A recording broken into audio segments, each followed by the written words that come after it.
Prime's exclusive wildcard playoff game is Saturday night. Jordan Love and the Packers take on Caleb Williams and the Bears. Not a Prime member? Sign up for a 30-day free trial to stream the game. That's going to be caught for the touchdown. NFC North rivals square off in the latest chapter of the NFL's oldest feud. The Packers and Bears in Prime's exclusive wildcard playoff game. Saturday, 7:30 p.m. Eastern. Only on Prime. Sign up for a 30-day free trial today. Restrictions apply. See Amazon.com/Amazon Prime for details.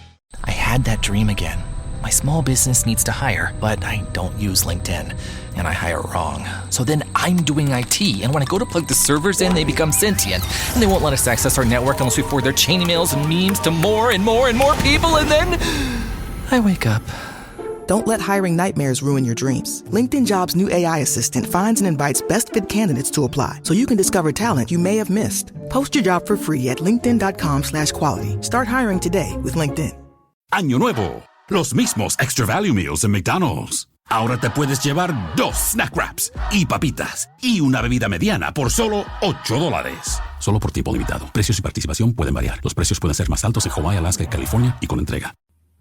And welcome back, everyone, to a new episode of the Skating Penguin Network. It is Robbie here with Snail, and we have a pair of weekend Penguins games to recap for you. A little late on this, but we are here, and we have as I said, 2 games on Saturday and Sunday last weekend to discuss. We will get to those in a moment. 2 exciting hockey games from the Penguins. But before we dive in, as always, on the other end is Snail out in the Pacific Northwest. Snail, it is Wednesday. We're recording this. So how has your week been to this point? Oh, it's been all right, Robbie. It's, I think right now it's best that people probably just – we were talking about this before we hopped on here. It's 2026. It's only 7 days. Yeah, Wednesday the 7th. It's 7 days in. It feels like the headlines just get crazier and crazier every day. So I'd recommend, maybe stay off. Maybe this is a good year to kind of reset on the phones. Maybe step away from the social media as much as possible. But other than that, man, the week, my personal week has been pretty just normal. Like, we're back, man. We're back to the grind. We're working. We're doing chores around the house. It's yeah. It's wet. It's cold. We're in the thick of it now, man. We got nothing to look forward to until as hockey fans. I mean, we got the Olympics coming up, which is cool. That'll be exciting. But man, it's just like, I don't know. February is going to creep up on us before you know it, and then pretty soon it's going to be St. Patty's Day and then Valentine's Day, and then you know what I mean. So that's where I'm at now, Robbie. We're just taking it day at a time. But how are things out east in Western Pennsylvania, out in Johnstown? Well, your mic is not working super great right now. I will say that you're kind of like fading in and out a little bit. Not quite sure. There you go. That's good. There. Whatever. Is that better? Yeah, much better. Oh, maybe I lost a little bit of connection there. Maybe, but I did get most of it. And out here in Western Pennsylvania, it's the same. I mean, it's actually been pretty warm the last few days. It's like 50 degrees. That's like we're supposed to get. Yeah, it's just been dreary, wet and dreary. It's very wet. It's raining. Everything is soaking wet. The snow's melting.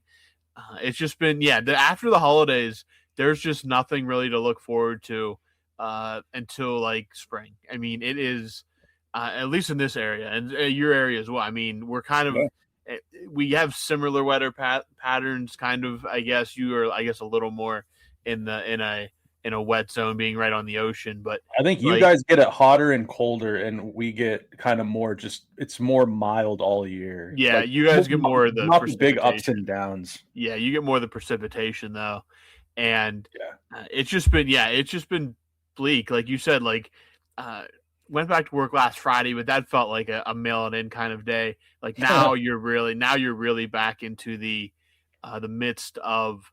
Like, okay, you're back to the regular grind. Your normal job, like everything around the house is, you got to do everything. You're back in a routine more or less than like the week between Christmas and New Year's, where it's pretty much just throw up your hands and what comes as it may. But yeah, you're definitely in the time of year now where it is back to seriousness. But unfortunately, there's not much to look forward to because the weather's usually bad. It's cold or snowing or something like that.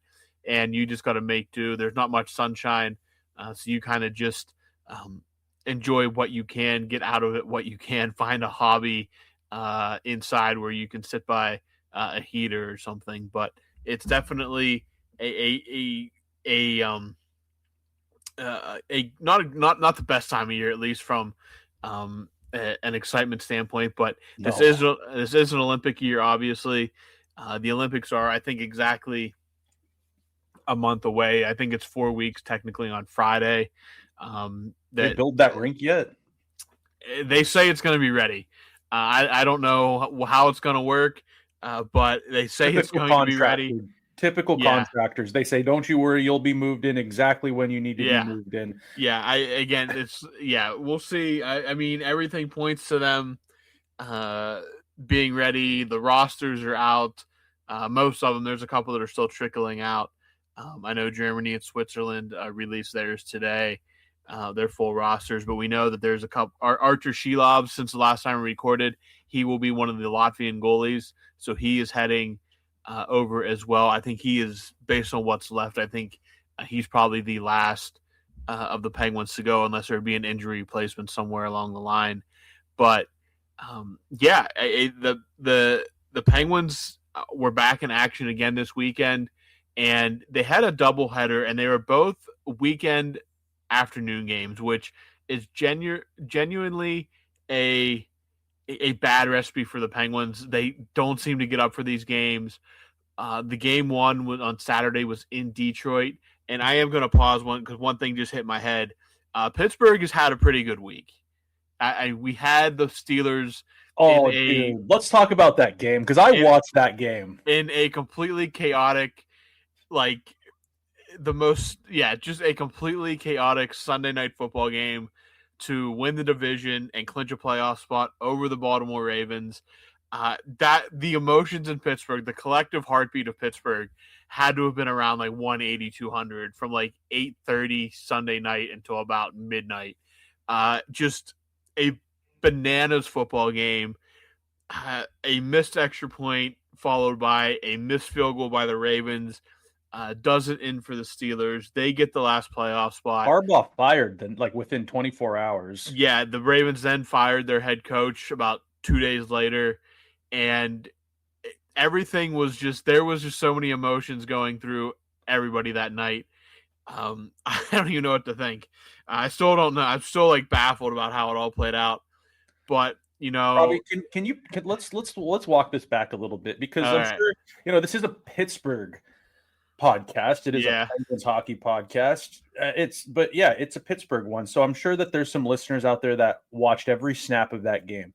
I need you to paint me a picture here, and I need you to walk me through, where were you when that last 3 events of that game transpired? The missed extra point.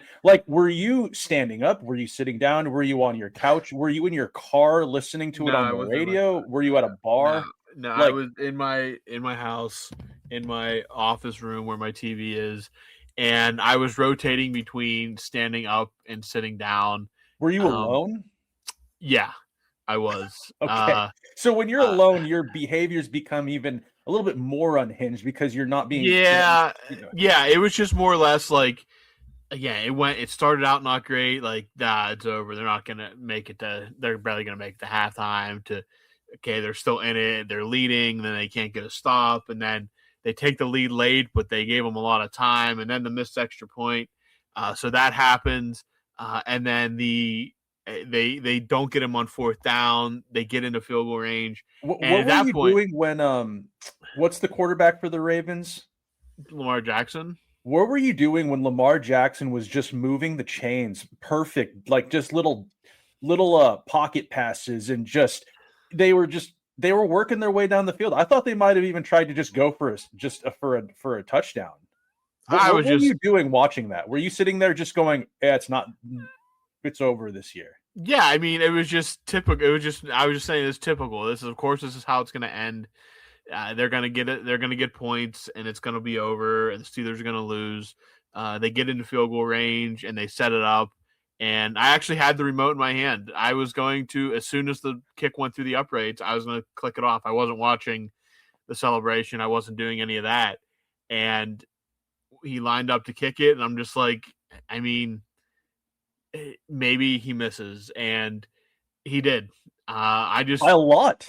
Yeah, I mean, I saw like everything looked good, and then it came off his foot, and it just veered right, and I just said he missed it, and I was at that point I was just like I couldn't believe it. It was just more of like a stunned like holy crap!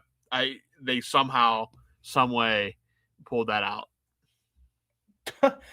It's so crazy because also I don't understand the football standings that well, but somehow the Steelers needed to win that game to get into the playoffs, and then they're the champs of their division. Is that what it is?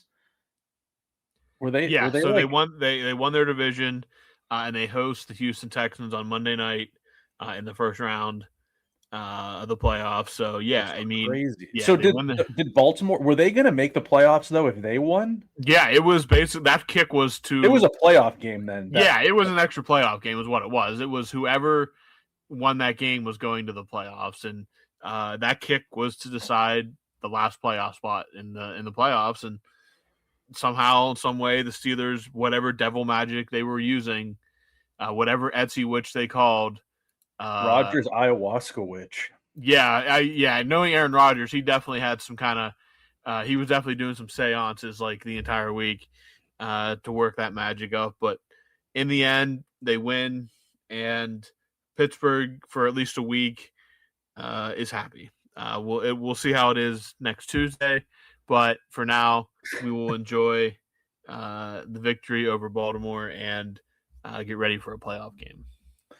That you will, man. Well, yeah, the Seahawks, we get to chill until until week after, which is crazy. So, man, wouldn't it be poetic if they met up somehow would it have to be a Super Bowl for it would have to be the Super Bowl. That would be awesome. Yeah. But yeah, man. And you know, like you said, it was a good week for Pittsburgh because the Penguins played 2 weekend games. Which and they were odd times. They weren't the 7:30 starts or 7:30 starts. They were afternoon games, and they actually came out with 4 possible points. They did, and one they finally got to deliver some of the comeback medicine on the other end of it to the Columbus Blue Jackets. But we'll start with Detroit. Detroit, the team they beat on. What was it, Thursday night in home? So this is the back end of a back-to-back. And they flat out dominated this hockey game. They surrendered 12 shots on goal.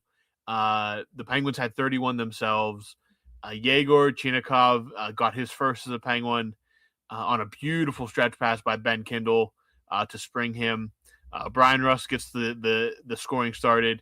And then the Penguins, again, they were up 2-1 for with a 1-goal lead for a good chunk of the third period, and they just completely shut it down until Ricard Raquel and Connor Dewar get empty netters. They just completely shut down the Blue Jackets. It was very early Mike Sullivan days Penguins, really very just gave them no dangerous scoring chances, gave them just absolutely nothing in this game, and that is the kind of game that's how maybe they just need to get up 1 goal.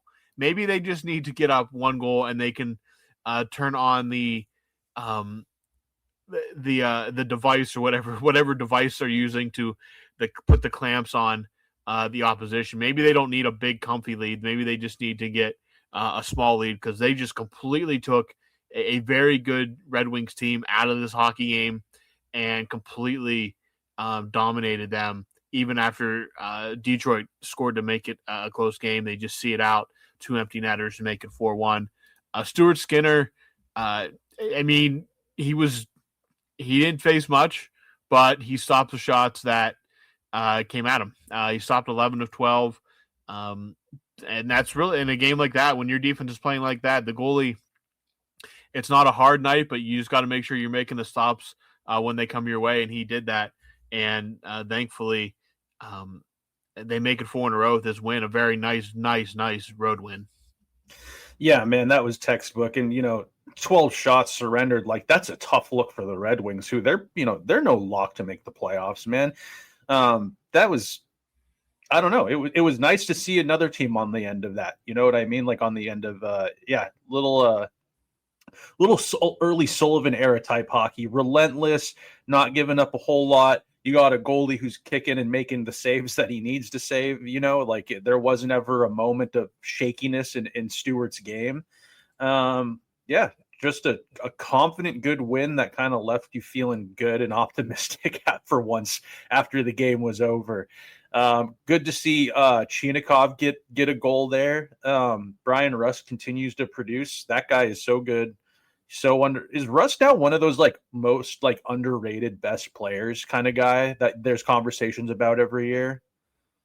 Yeah, it feels like it. I mean, he's on pace for 32 goals. I mean, he's having a great season after starting out injured. He just goes out again. He's just the guy that does his job, and he's been doing that for over 10 years now. He has been this guy for his entire career. He just goes out and does his job. A guy that's not going to give you 40 or 50, but finally got over that 30 goal hump last year, and he's on pace to get there again. He just does his job. That's really all you can say about Brian Rust is the guy just does his job night in and night out. He very rarely has just an absolutely dreadful hockey game. There's games where maybe he doesn't show up in the score sheet. I'm sure there's stuff he thinks he could have done better, but there's never a game where you're like, man, Brian Rust was just killing them in this game. And for a guy that was a mid-round draft pick, not real, like it was just a lottery ticket. And someday he's probably going to be in the Penguins Hall of Fame. Like he is undoubtedly. Yeah, he's again, outside of Letang, Malkin, and Crosby, he is the only guy from those Cup teams that is still left. And I say it all the time. I'm a huge Brian Rust fan. I am biased in this, but he could have walked for big money a couple years ago. He signed in Pittsburgh almost immediately after the season ended. Didn't even hit free agency, and the only thing moved into Jake Gensel's house. Yeah, and he stole Jake Gensel's milkshakes. He is a consummate professional. I will adore him forever. I hope that when he retires, he remains in Pittsburgh because he epitomizes what it means to be a Penguin for a guy that's not a true superstar. He loves the crest, and he's the kind of guy that you need. One now, like, okay, yeah, your team has struggled the last few years. You could have asked for a trade out of town. You could have gone somewhere else to compete. Instead, you get the occasional letter on your chest, and you help some of these young guys get ready for to take the next chapter. Because like Brian Rust, he's into his 30s now. He's probably not getting another long contract after this one's over. I just hope he finishes in Pittsburgh. I hope it's the only jersey he ever wears. Mm-hmm. And again, I can never speak highly enough about Brian Rust because all the dude does is show up every night, do his job, and he's just an effective hockey player. One of the most effective that has really ever put on the jersey and has been loyal to the jersey. Dude, 100%, man. He's like, I don't even know who to really compare him to from like Pittsburgh's past. He kind of reminds me of like a Tyler Kennedy, but I think he's got more offensive upside than Tyler Kennedy does. And Tyler Kennedy didn't stick around in Pittsburgh forever. I don't know if that was necessarily his choice because Tyler Kennedy still lives in Pittsburgh and he's very involved in the community. But dude, Brian Rust is the type of player that like, I just, it's maybe he's not like, every young kid from like out different markets, like they probably don't have a Brian Rust jersey or care to collect his hockey card. Maybe, he's not a, name a superstar. He's not a Jack Hughes or an Austin Matthews. But isn't he kind of like the type of pro that you need to like win cups? Like he kills penalties. Absolutely. Absolutely. He kills penalties. He can play on your first power play. He can play on your second power play. He can score 5-on-5. He'll put up 30 goals a year. Like, I mean, that is like and he was a mid-round pick. He never signs for more than, $5 or $6 million a year. What more do you want as an organization than that type? That is like what a GM froths over when they're at the draft, when they're not picking. Oh yeah. If you're not a lottery picker, you're looking for Brian Rust every draft. That's what you're looking for, dude. You're looking for a winger who can kill penalties, block shots, score 30, and play on the power play. I mean, dude, he's a perfect hockey player. Yeah, I mean, you're never going to find like a Sidney Crosby in the 4th round. It's just not going to happen. I mean, it just, you're not going to get that. It's just the nature of how the draft works. You're not going to find a Sidney Crosby in the middle of the 1st round. Like, I mean, Ben Kindle at what was a 10 or 11 or like that is a home run of home runs in that pick. And that is like people were even talking at the beginning of the season, how like rare it is for a guy picked in that position to be doing what Ben Kindle is doing, like to make the team. Ben Kindle at practice today was rotating with Malkin at second line center. I mean, dude. Yeah, like Hall of Famer and him are taking turns on the wing, going, all right, who do we like here? 18. And like Brian Rust doing this now, like Jake Gensel's the same way. Like Jake Gensel is very similar to Brian Rust, and okay, he's a better scorer, obviously. And Gensel's a guy I would have loved to remain in Pittsburgh for a very long time, but it didn't work out that way. But like Gensel and Rust are guys that you dream about landing in the middle of the draft. Zetterberg was, again, the Detroit Red Wings went through a run of just unbelievable drafting in the later rounds there. I mean, Franzen, I think, was a late round pick. Zetterberg was a late round pick. Datsuk was like a late pick. Yeah, like all those guys were late round picks. And yeah, they went on a tremendous run. That's what you have to do to win a cup. Like, not everybody's going to get Sidney Crosby. I mean, I'm glad that we do. For sure. But not everybody's going to get a Crosby, a Yager, a Lemieux like that. Yeah. It just, even the Capitals, like, they eventually got there with guys that they drafted in later rounds. Like that is how it happens. And Rust has been just him and Crosby have been so just magnetic to each other for years now. If you want to keep the captain happy, you got to keep his favorite players. And I'm sure that losing Gensel did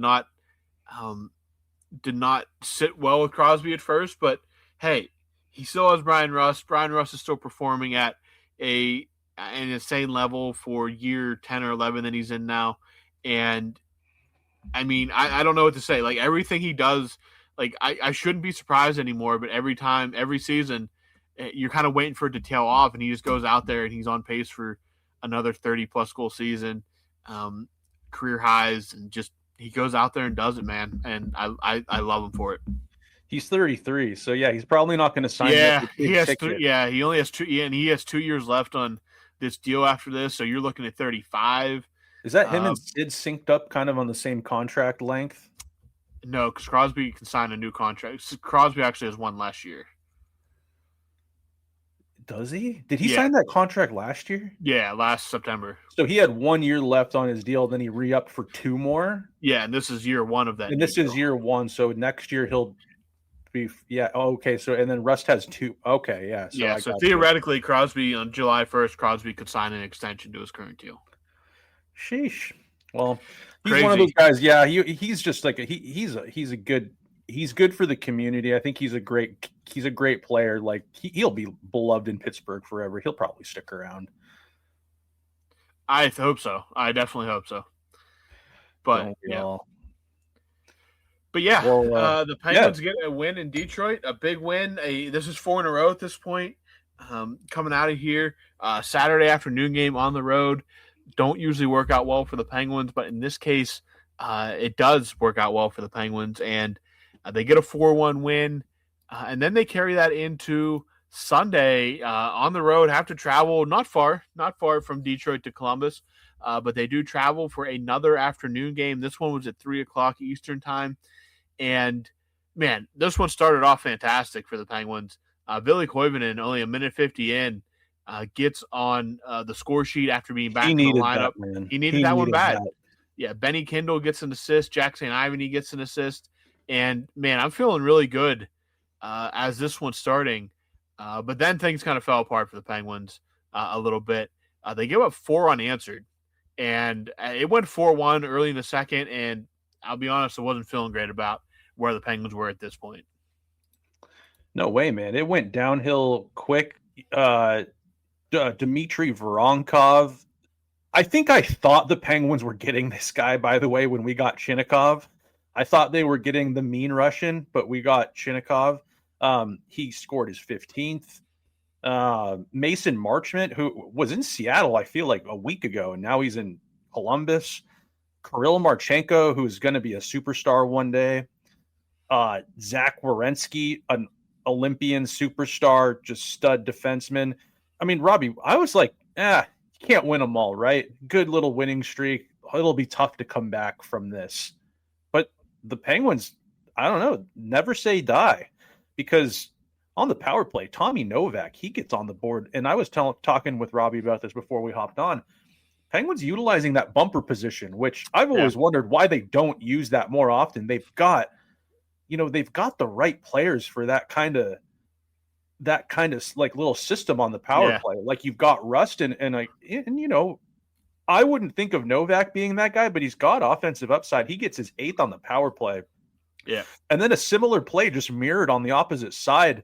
Let's see how much longer after was that? Let's see, quite a bit later in the game. Actually, this was the dramatic. They pull the goalie. Yeah, and they're not good with a pull. They're not good in a 6-on-5 situation for some reason. They're not. But I remember, we talked about this a lot last year, because under Sullivan, I don't think they'd scored with the goalie pulled it was like 2 years or something like that at one point. Like I remember it was like, if your odds, I remember bringing this up. If you're constantly getting scored on with the goalie pulled, why don't you just don't pull the goalie and just try to keep the goalie in there at some point? But I get it. Whatever. They pull the goalie, and Rickard Rakell gets it's only his 6th of the year, but you forget he missed a lot of time in the bumper position. One times it gets it by who was the goalie that game? Was it is it that young kid? What's his name? Who are we talking about? The goalie for the Blue Jackets. Oh, I was gonna say he blows it by Merzlikins. No, but it wasn't him. It was Jet Greaves. Jet Greaves, which is an insane name. Jet Greaves. Yeah, that is an interesting one. He gets it by Jet Greaves, man. And we're going to overtime. And I don't know about you, Robbie, but for the first time in a while going into overtime, I felt good. Like they just back. They had all the momentum at this point. Things were really tilted their way, especially when, like, if they would have scored with like 5 minutes left and given the Blue Jackets a chance to like settle a little bit, okay, that's one thing. But like after they controlled the zone for about the entire time the goalie was out, and they really, again, the Jackets were exhausted at this point, and they were doing everything they could to keep the puck out, and then to have that goal go in with like 15 seconds left, that is like taking a pin straight to a balloon. Completely deflates everything that the Jackets would work for. And like, if you score with 5 minutes left, okay, whatever. The Jackets can kind of regroup and get back in the right mental state. But man, when you do that with that much time left, that chaotic, that as exhausting that really gives the Penguins an advantage heading into overtime. It does, because they're the ones, well said. And they're going into overtime. I think they were feeling good. And who else but the captain, Sidney Crosby, his 24th goal of the year. What's he on pace for at this point? Is he on pace for like 45 goals? 48. Because we're like halfway through the season right now. Right? Literally halfway through. Yeah, he's on pace for 48 goals. And he's not slowing down. If he got 50 goals and like 90 points this year, he only needs like 100 more goals to be in like the top 5, I think. The top 5 all time? Isn't that what he needs? No, because he's not even past Mario yet. Mario's outside the top 10 at 690. Jeez, what am I thinking then? Yeah. Maybe points? Points, yeah. Points he's within, like, he could... He would have to, like, go on, like, a bender at the end of the... throughout the rest of the season to like get top 5, but he is 8th right now. He is he's 50. Goals. He'd have to post like 65 points the rest of the way to get to 5th this season in points, so he's probably not going to get there. I think his ceiling for this season is probably sixth, and he'd have to play about the same pace he is now to pass Marcel Dion for sixth. But I mean, he's going to be, again, I think he's going to try to play till he gets 2,000, which I think is doable if he can stay healthy. But I mean, within the next year, I think we could easily be looking at a guy that finishes top three, or that is top three in total NHL points. Insanity. It's crazy. It is. I mean, nothing much more to really say at this point about the kid. But again, in this overtime, they get a tired Blue Jackets team on a bad change. Erik Karlsson, who, again, had just been good all year, floats a nice little pass to Crosby. And Jet Greaves, man, I'm sorry. You had to be put through that. Like, I mean, you're staring down the best player of his generation. Just a forehand backhand through the 5-hole. Greaves was just flopping, hoping the puck hit him somehow. But like, the team looks like they're having fun again in a way that they didn't for a long. And that, again, that's going to happen. That's just the nature. When you're struggling, yeah, it sucks. You're going to be down. But I mean, to come out of this Christmas break, win 5 in a row, get some rest, and just to get away from the game a little bit, and to come back and just put up this little run here has been so refreshing, so good to see. It shows they can bounce back through adversity, and now we just kind of sit back and hope it keeps going, because 5 in a row is good, but hey, it's going to be a tight race to the playoffs, and you're going to need every point you can get. So hopefully that we get more of this, because it's really nice to have the shoe being on the other foot this time around, being the ones coming back from a multi-goal deficit rather than being the ones blowing a multi-goal deficit. Totally, man. It's nice to reverse card these guys and get it done in overtime. And man, they're rolling. Like, I mean, they get a few days off now too. Like, they don't even play till what, tomorrow? That'll be like 3 or 4 days off. This team, Dan Muse even said in an interview, like, he was like, this team needed a break. They were tired, and it was obvious that coming down the stretch when they were on that skid. I mean, you could just tell this team needed a Christmas break. They needed to reset, and they handle business on the road. And they handle business with on the road, get their points, and now they get a few more days off, and then it's back to business. And I think that they're in the second wild card right now, I believe. I mean, again, they haven't played right now. Played since Sunday, so in the second wild card with 1 point behind the Caps. It's so log jammed, though. I mean, they're like, the number one team in the Metro has 55 points, and the last wild card team has 49 in the Penguins. But if you're looking at, like, from a points percentage perspective, they are currently in they have almost a 600 points percentage, right behind the Islanders, but still above the Capitals that way. Yeah, so they do trail the Capitals in the standings technically, but they do have games in hand. Buffalo is coming right now. They're kind of heating up. Florida has turned it around kind of, but they're still they're not playing great. But then, like, Tampa obviously has been playing excellent. Tampa's really starting to kind of rise to the top here, and everybody's really just here playing second fiddle to Colorado right now. But but no, I mean, hey, you went from out of the playoff picture at the break to in the playoff picture in the new year, and that's what 5 wins in a row will do for you. I mean, you keep winning games, you're going to be in the playoffs. It's really as simple as that. And just being able to come back against a team like Columbus, where a team that you should beat, but again, you're coming off the game the night before, you're playing like 24 hours later, and you're on the road, but to come out and then you fall down 4-1, to dig deep and find a way to get a win out of this is a huge confidence boost to the team. It's a huge test pass. And now you get, again, Jersey, a team that's struggling, that's beat up. The Jersey lost 9-0 on Tuesday night to the Islanders.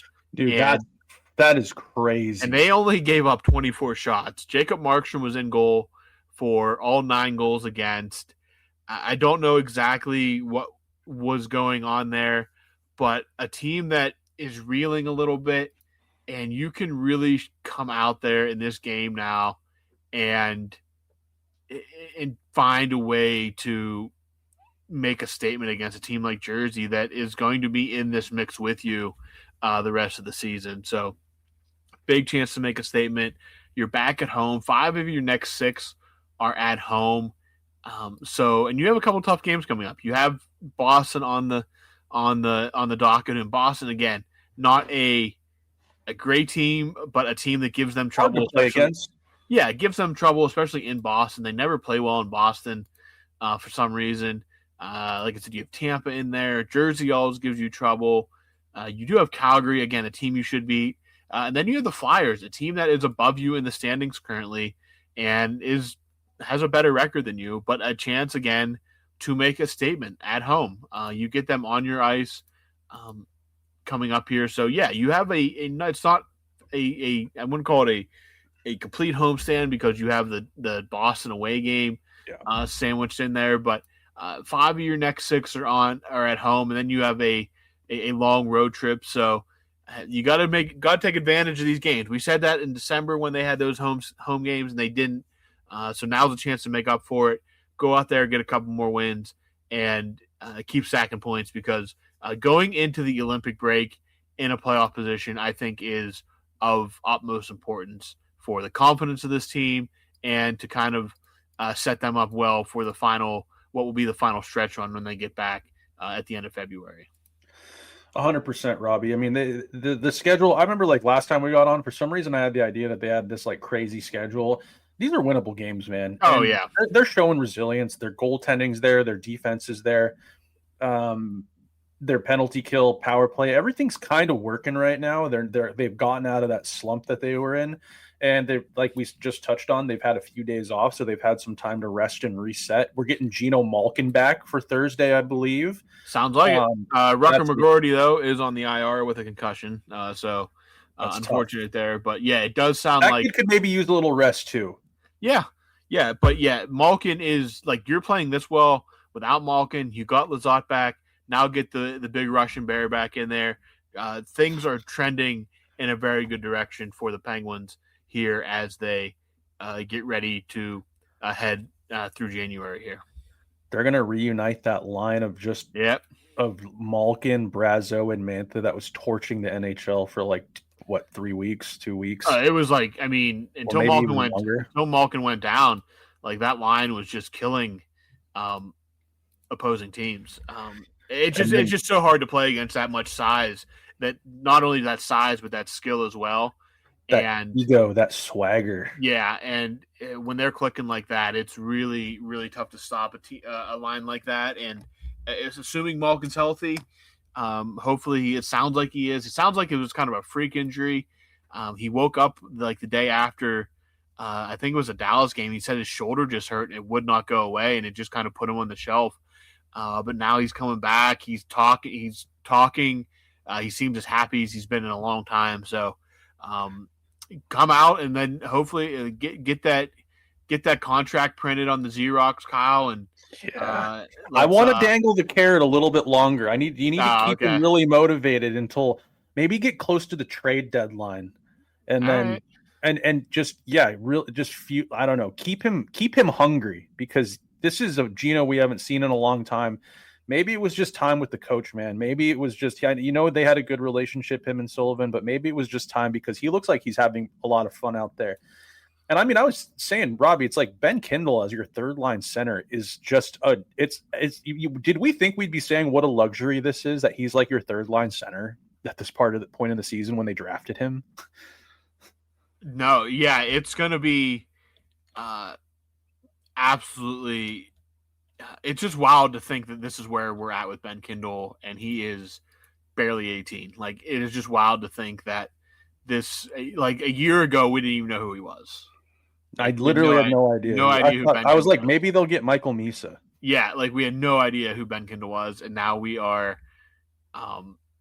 ready to like anoint Now him he's on as the like power now he's on the top power play unit with Sidney Crosby and like Erik Karlsson. And he doesn't look out of place. Like he's so that's smart. like it's just nothing he does looks out of place. Like there's games where he maybe doesn't show out quite as much, but again, not a game where you're like, man, he's just absolutely dogging the team right now.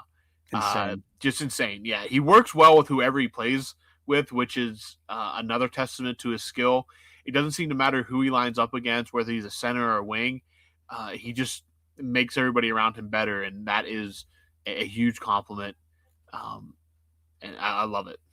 Love it too, man. This team's it's a refreshing year, man, and we'll see how things pan out here. But like we said, we got a couple of games here the Penguins got to show up for, and they got to keep getting points, man. Name of the game is points, because this Olympic break will be upon us before you even know it.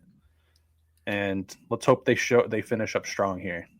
Absolutely. But yeah, the Penguins get a big weekend sweep here. Another 4 points in the bag, big comeback against Columbus. And now they prepare for 5 of 6 at home before heading to Canada. So another important stretch. It's all going to be important when the standings are this tight.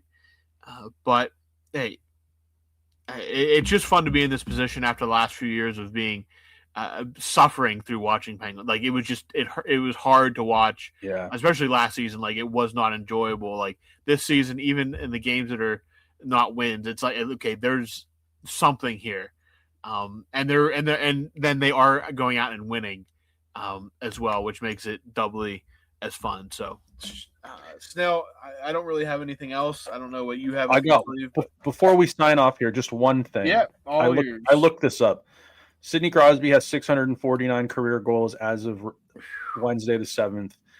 Brett Hull is number 5 on the all-time goal scoring list at 741. Do you think Sidney Crosby, by the end of his career, could get into the top 5 of goal scorers in the National Hockey League? What do you say Crosby's at right now? 649, and Brett Hull 741 at number 5. So that's 92 goals difference. 92 goals. That's 30 goals. He's going to score. Let's say he scores 45 this year. That's another 20 goals this year. That would put him at around 78, 77 goals. Yeah, I mean, there's just no signs of slowing. Again, it could always, like, he could slow down at some, like, it's just, what he's doing at 38 is just, it's kind of mind-bending in a way. So I'm going to say, yeah, I think he gets to the top 5 in goals. I just can't see. He's just the way he produces and again, the Penguins are back to just getting better, and that helps as well. Like he doesn't have to be everything, and I think that helps a huge. So I'm going to say, yeah, he gets to the top 5. Who's 4? Number 4 is let me pull it back up here. I want to say it's Yager. Yeah, Yager's at 766, and then you've got Gordie Howe at 801. He's not getting 800. Wayne Gretzky trailing Ovechkin by only 20 goals. Yeah, Wayne might strap him up and get back out there at some point. 4, 7, 6. I mean, he could get to top. He could get to the top 4. If he just keeps chipping away. Yeah. Yeah, I don't know. Crosby reminds me of a guy that, like, if it goes, he's done. He's not going to be a guy that just hangs around just to get a certain milestone. Like Joe Thornton. Like, I don't think he'll be like a Joe Thornton type. But like if Crosby's only going to play as long as he's useful. Yeah, that's just the kind. If he feels that he's not useful anymore, he'll hang him up. But if he's still putting in 30 and 30 at 42, I mean, he could play for freaking ever. Like he's going to score almost 100 points this year. Like. You know what's scary too is I feel like with the expansion coming and the league getting a little bit more watered down over the years, and they're moving away from the physicality. Does help, yeah. It's gonna help him. Like if he's 40 and he's putting up 30, I don't see that being on a good team. Dude. Like he could be putting up 40 at 40. Like if he's 40 years old and scoring 40 goals, like I don't know, man. Like the guy is a wonder. It's got to stay healthy. Yeah, that's the whole thing. Like again, he's the one freak injury stretch with the concussions and the neck injuries. Yeah, again, but other than that, he's been relatively healthy outside of maybe some bumps and bruises here or there. But hey, can he get to the top 5? Yeah, with the right health, I think, yeah, he's by 40, he could be in the top 5, depending if the production stays where it is. And then only 20-ish more goals to number 4. And then, like, if he can still be productive, maybe he tries to push for Howe, but that we'll cross that bridge. I mean, if he gets to Brett Hull, if he gets 741, he would be 59 or 60 away from Howe. That would be that's just a lot of goals, man. Yeah, like 60 doesn't sound a lot, but then you remember that by that point he'd be like 40, 41, and you're like, man alive, that's a lot. I'll say he gets to the top 5. I will put in my boldish prediction that he does get to the top 5. He does get into the top 5. Yeah. I think he can, man. It's kind of crazy to think, but like, yeah, he could get into the top 5. Yeah, with the way he's producing right now, like if he was sliding this year, I'd be hesitant, but he's going to score probably another even 20 goals this year. Like even if he gets another 20, he's within under 80 under 80 goals then. So yeah, I'd say that the top 5 is definitely in the realm. I think so too, man. But let's see how many he ends this year with, because like you said, he's on pace for like what, 48 right now. 48. I mean, 48, just round up to 50. He could have a great one game. And what if he scores 50 this year? I don't know. It'll be interesting to see. We could get on this tangent of talking about this for a long time. We were just about to sign off, and I was like, dude, we got to talk about this quick. But yeah, man. Next game's tomorrow. When you listen to this, it'll probably be that evening. And let's just hope. Well, I'm gonna send this one live right as I do it now, because we have a recap tomorrow night anyway. So we got a recap tomorrow night, and hopefully we're talking about 2 more points in the bag for the Penguins. We certainly hope so, man. That's all I got, Robbie. All right, everyone. That's all we got for this episode. So for Snail, I'm Robbie. You guys have a good Wednesday evening, Thursday. Get ready for the Penguins to take on the Devils, and we will be back to recap that one. So hang tight until then. But for now, have a good one.